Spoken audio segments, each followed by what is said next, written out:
Welcome back to the channel. We're going to talk about why we hate New Year's resolutions. We're going to give you a lot of reasons for why we don't set New Year's resolutions. And this video will be just in time for New Year's. Also, before I get 30 comments ripping my butt about, that's really negative, that's mean, that's just crazy, I'm not Supreme Leader. This is only what we think. Doesn't mean it's what you have to do. The best way to do things is how you like to do them. That's our friend. Spirit of the outdoors. That's what he says, and that's right. So this is only my opinion. This doesn't have to be anybody else's opinion. And no, I'm not uneducated. No. This is just what I think, okay? He has a really cool channel, Spirit of the Outdoors, so we'll leave the link in the description so you can go check out his channel. You should, because he's cool. He is cool. It's just fun, like you said, to share opinions and see what different people think. This is just what we think, and we hope that you'll comment and let us know what you think. So let's get into some reasons why we don't like to set New Year's resolutions. But before we do that, it is important to note we still want to see growth every year. We still want to grow and accomplish new things, but we just don't like to set resolutions. So, Katie, give me a reason why you don't like setting New Year's resolutions. Well, really what I think is my biggest reason. For number one, you don't have to wait all year to change. You don't have to say, well, you know, I'm just going to keep doing this bad behavior or whatever it is that I'm doing that I'm not satisfied with, and I'll change when January 1 comes around. New Year's resolutions for me are like, hey, if you want to see growth and change, see it now. Start today. Start tomorrow. You don't just have to start in that new year. Which, hey, look, that's not to say there haven't been people who did start with their New Year's resolution, kept it, and did wonderful things. I'm not saying that that's not it. I'm just saying the whole idea, why wait till a new year? Start right now. Start in June, whenever. Yeah, I think that's one of my biggest reasons, if not the biggest one. And the next one would just be pressure to change. I think with New Year's coming about, there's a lot of pressure to do resolutions, new things.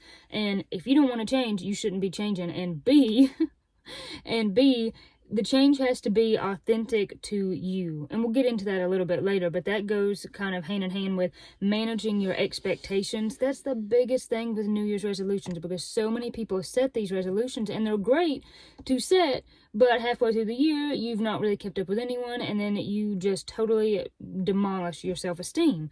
Yeah. I think that if people were more manageable in their expectations when they set resolutions, it would be better, and they wouldn't end up feeling like they didn't accomplish anything. I think, if you were to be realistic, like for me, if I was going to say, okay, my New Year's resolution is by this time next year, I want to be able to shred the guitar. Like, I've been practicing and I've been playing ever since I got my electric guitar, and I feel like I have got better, definitely, because I've still been practicing and playing.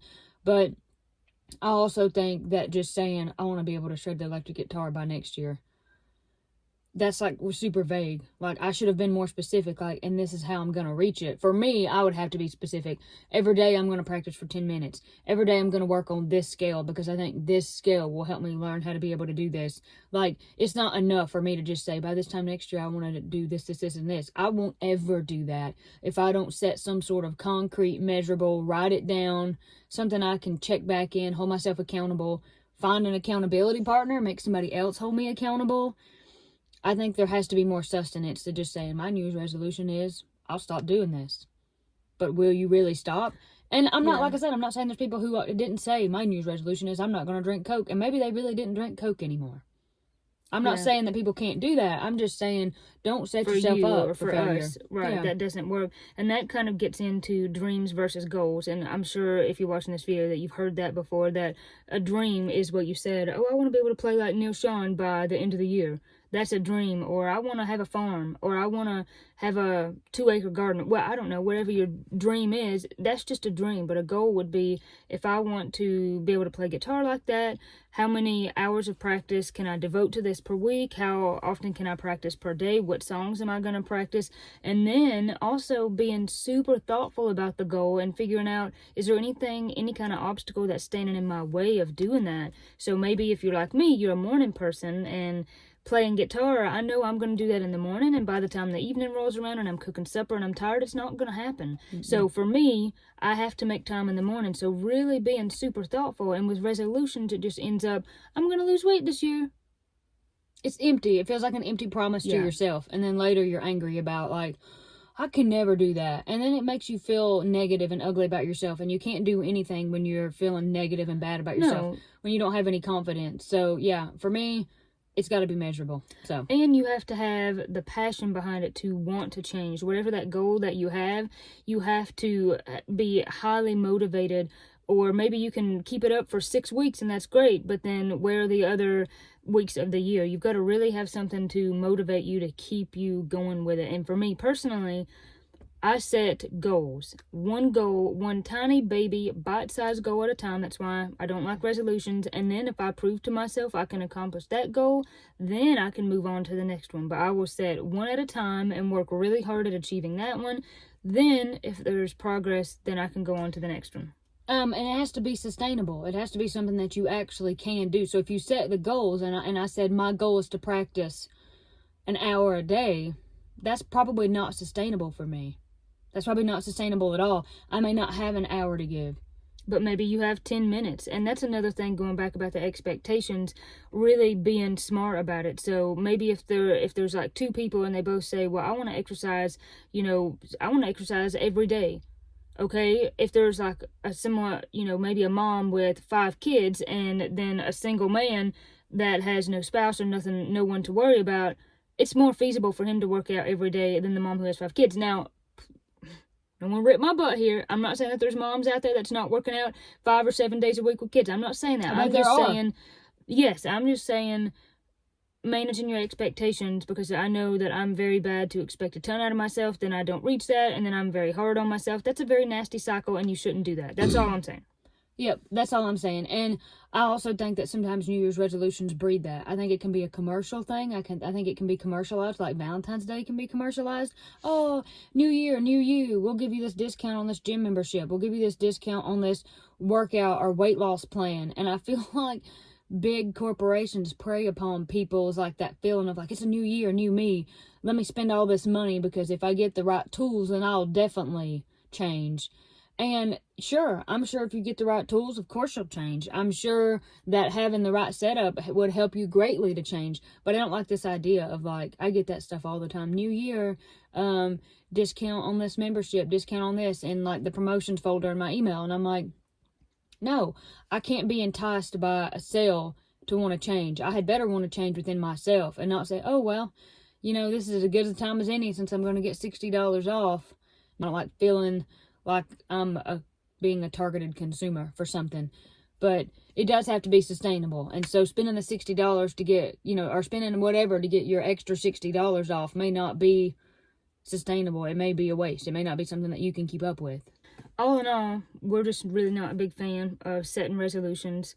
So don't want to get my butt ripped for this, because this is my channel, and if I want to take your chicken nuggets, I will take your chicken nuggets, okay? This is our channel. We're coming for your chicken nuggets. Yeah. So watch out for your chicken nuggets. You do you, but that just doesn't work for me. So what I usually do around the change of the year is I will sit down, probably alone by myself, and I'll think about how my year went. And mentally, I will say, maybe these are some things I would like to go differently. Then I'll write myself a list. Then I'll make myself some measurable goals, and I'll see what I can accomplish step by step. And that plan is also fluid. That's one last thing that I'll say about New Year's resolutions that I don't like. I feel like that's very concrete. I'm going to lose 40 pounds by next year. I have to. But what if it needs to change? What if you could lose 30 and still be really proud of yourself?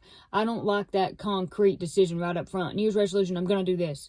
It's okay if it needs to change. And when you make yourself a list of small measurable goals that you can reach day by day, week by week, you have room for flexibility and change. Yeah. And that goes back to that not feeling bad about yourself if you don't reach your huge New Year's resolution and you're like, but I spent this $120 to get 60 off on this workout program and I wasted all this money.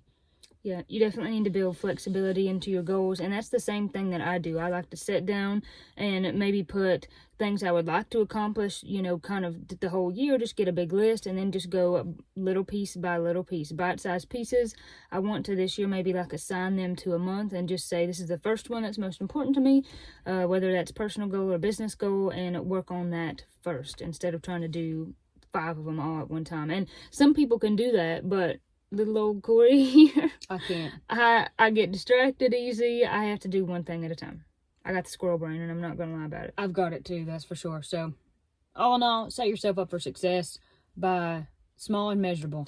And one more thing that we'll add to this is, for us especially, and we would encourage anyone else to do this as well, is be very prayerful about when you set your intentions for this year. But pray and ask God, what do you have in store for me? What opportunity is there that you would like me to take part in? Help me be open to that, be open to whatever door that you want to open, and be okay if you want to close some doors, even if I don't understand why. Just also being very prayerful about it. I know I was prayerful, I would say, about last year, but especially this year, that's already taken like a lot of kind of ease or anxiety off my mind, just knowing, hey, all I got to do is, pray about this, do things, set my little baby goals to the best of my ability, and God's going to take care of the rest. So that's important to remember too.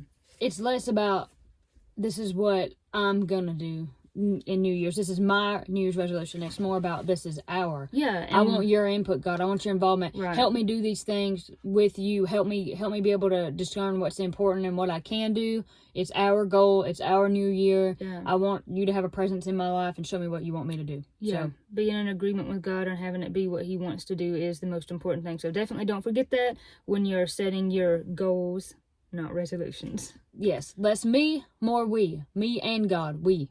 Amen. Well, we're going to get off here.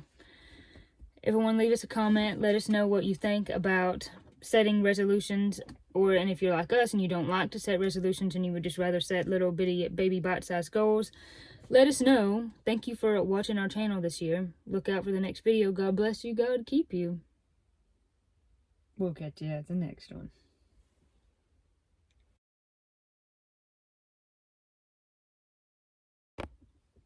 Uh-oh. I have to be so careful. And remember, look at the green dot. I always look at myself and then I look at the video back and I'm like, what am I looking at? Sky bugging. Look at the green dot. Okay. Okay. Welcome back to Katie and Corey's Chicken McNuggets forecast. And it looks like for you, if you really want the nuggets, you will have nuggets in your future.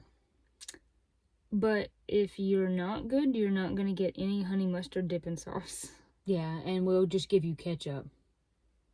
Which for me would be okay, but I know for the rest of the world, they want honey mustard. And we will deprive you of the honey mustard. You make good and sure that the chicken nuggets you get are cold and soggy. Or burnt. And maybe you won't get your side of french fries. We'll give you raw potatoes instead.